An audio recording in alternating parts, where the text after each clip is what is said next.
My name is Darren Thomas, and I am the Director of Educational Research Techniques. In this video, we're going to take a look at intensive listening. Intensive listening, particularly we're going to assess it, how to do assessment for it, is a tool that is commonly used in the context of ESL and trying to determine how well are the growth of a student's ability to comprehend what they hear in a listening situation. So, intensive listening is listening for the elements such as the phonemes, intonation in words and sentences. So when we do intensive listening, we're trying to measure a student's phonological, morphological, and or their ability to paraphrase. Now, when we talk about phonological, we're talking about phonemes, and these are the smallest units of sound in a language. Think of the k and c, or the a and a, or the t and t, k, at, t, cat. K, at, and t are all examples of phonemes, smallest units of sound in the language. When we're speaking about morphemes, we're talking about the smallest units of meaning in a language. So, for example, when you put the S at the end of cat, it becomes cats. But the S cannot stand alone, whereas a word can always stand alone. So morphemes are the smallest unit of meaning. For example, the S on the end of cat, like I mentioned, or the ED at the end of a verb to make it past tense, if you will. These are the smallest units of meaning in the sound. And it's very tricky for the student to be able to hear and to comprehend these things when they hear them in a recording or when they hear them in a skit or whatever. And so we're going to start with understanding phonemes. And remember, phonemes is measuring their ability to understand or to comprehend speech sounds. Now, this is an example of a recording you might play for the students or a text you might read to them. So let's take a look at this. He's from Thailand. And then, of course, they have the two choices. Of course, choice A is correct and choice B is wrong, because the problem with choice B here is the S at the beginning. This is she's. So now, if the student does not comprehend the sounds that they're hearing, they might select B, which is the indication that they're struggling with what they're hearing. This is not the most difficult example, but more for beginners, but again, it could be challenging. Here's one that's slightly trickier. And so in this example, we have here, you might say, or they might hear a recording that says, the girl is leaving.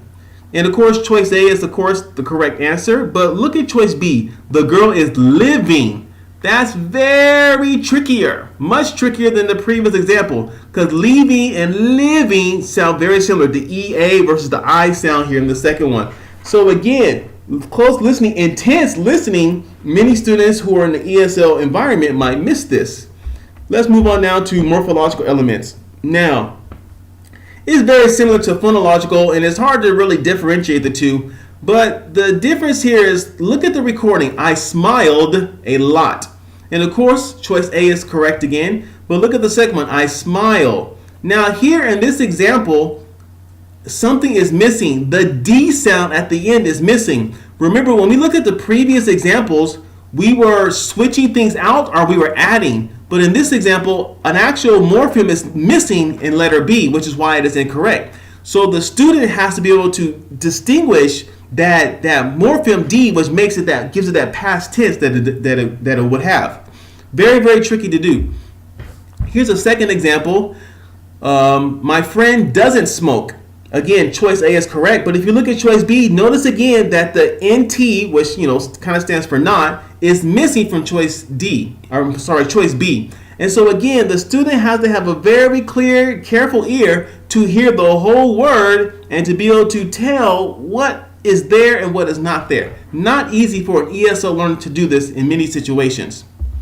Now, paraphrase, we just have one example of these. Paraphrase is when they hear something and they're able to identify another sentence or another phrase that captures most of the original meaning of the first sentence. Very difficult to do. So if you look at the recording, my name is James. I come from California. Now we have the two choices here. Of course, A is the correct answer again. If James comes from California, he must be a Californian. And of course, B is saying James loves California. James never said he loves California. He said he came from California, so he's a Californian.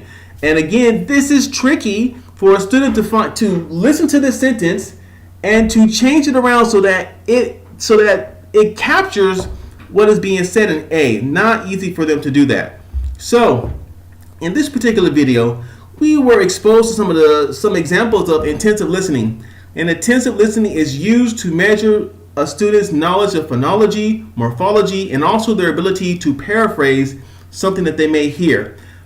This is not easy to do, and there are different ways to handle this, but we just cover some of them here. And so we hope that this video was useful for you. And my name is Darren Thomas. I'm the Director of Educational Research Techniques. Take care.